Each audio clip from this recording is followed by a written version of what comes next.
Hey everybody, and welcome to the IMDb show Oscars 2020. I'm Dave Karger, and I'm so happy to be joined by my good friend, Alicia Malone. Hey Alicia, how are you? Good, thank you so much for having me. And I'm excited because, you know, time is running out. These 92nd Academy Awards are coming very, very shortly in just a couple of days.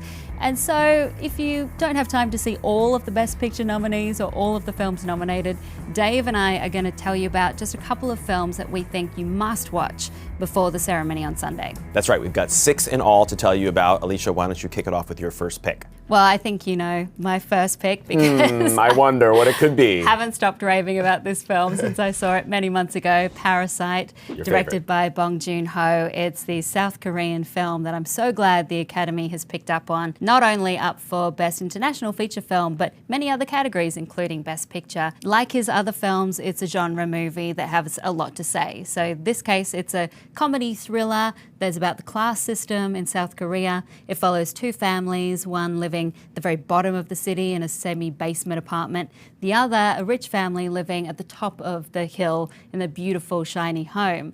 I won't ruin where it goes from there because this movie has so many twists and turns. 이게 다 뭐야? 압니다. 황당하신 거. 저라도 황당할 것 같아요. And what's been interesting is that this movie has done very well in the award season, most notably winning Best Ensemble at the Screen Actors Guild Awards, which is causing a lot of people to wonder if it could actually become the first foreign language film to win Best Picture. The Academy obviously really likes this movie, so I'm crossing my fingers. 참으로 시의적절하다. But what about your first pick? My first pick is 1917. Of all of the movies that are nominated for Oscars this year in Best Picture, it's my favorite. It got 10 big nominations. It is a wonder to behold, and what the director Sam Mendes did with his cinematographer Roger Deakins is so incredible. I'm sure a lot of people have heard that it's a movie that looks like it's in one basically 2-hour-long shot. If you fail, it will be a massacre. But it's not just that gimmick. It's a beautifully made, very powerful, moving film. And I would tell people, not only should you see it before the Oscars, but it's the kind of movie that you really want to see on as big a screen as possible. I agree. I don't think the one shot is a gimmick at all. It just made it feel much more immediate. It made you feel like you're right there in the middle of the action, and it was dangerous. I was on the edge of my seat the entire time. Okay, good. If you don't get there in time, we will lose 1,600 men. All right, Alicia, what is your second pick? I'm going outside of the Best Picture category, going into the Best Documentary category with a film that's also up for Best International Feature Film, the first time that has happened. The movie is Honeyland. It's a really compelling documentary look at a female beekeeper in Macedonia who has these traditional methods of keeping bees. So she doesn't wear any protective gear, she doesn't get stung by any bees, and as we all know, bees are so important to our entire ecosystem. So it's devastating what happens when some next door neighbors move in. I say people should see this film because it's a documentary that plays like a narrative. It'll keep you on the edge of your seat. It's so compelling, and for the fact that it is a film that is up for both awards, I think that makes it a must-watch. It's historic. What about yours? Okay, so the other one that I'm going to recommend people see, if they haven't already, Once Upon a Time in Hollywood. It's a movie that has just dominated the awards conversation since it premiered at the Cannes Film Festival back in May. It is a sure thing winner for Best Supporting Actor for Brad Pitt, no question. So you got to see the movie so you can especially see his incredible scene where he takes his shirt off on a rooftop. It's a very good scene. It's unforgettable. Fair enough.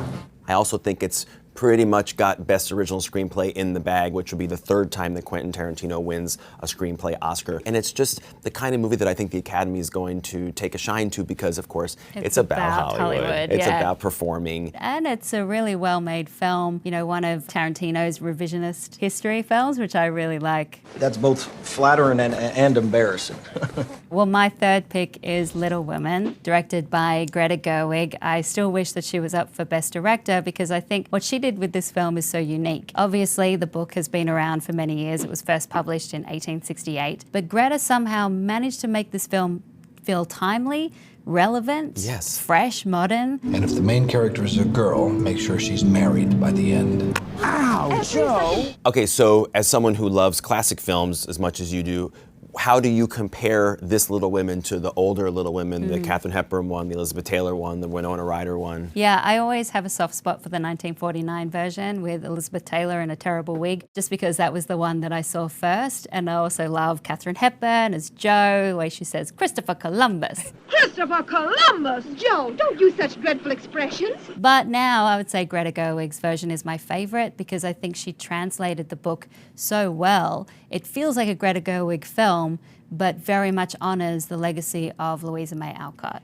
And I'm so sick of people saying that love is just all a woman is fit for. Okay, what's your last pick? My last pick is Marriage Story, directed and written by Noah Baumbach, and definitely the acting showcase movie of the year, in my opinion. And this is a movie you need to see because it is the lock, hands down, Best Supporting Actress winner, Laura Dern, who is just on fire lately with so many things, as you mentioned, Little Women, Big Little Lies, where she just steals the show every week, and then her performance as a really vicious divorce attorney in Marriage Story is something to behold. I would just love to crawl inside that brain. Also, Adam Driver. Great. Is spectacular in that film. That's another one that'll tear your heart out, make you cry. And very impressive that Adam Driver is an Oscar nominee 2 years in a row because he was nominated last year for BlacKkKlansman. That's so right. He's definitely on top of the world right now. I don't think he'll beat Joaquin Phoenix, but Marriage Story is a movie that you're going to be hearing a lot on Sunday, so you need to see it. And guess what? It's just waiting for you on Netflix. You don't even have to leave your home.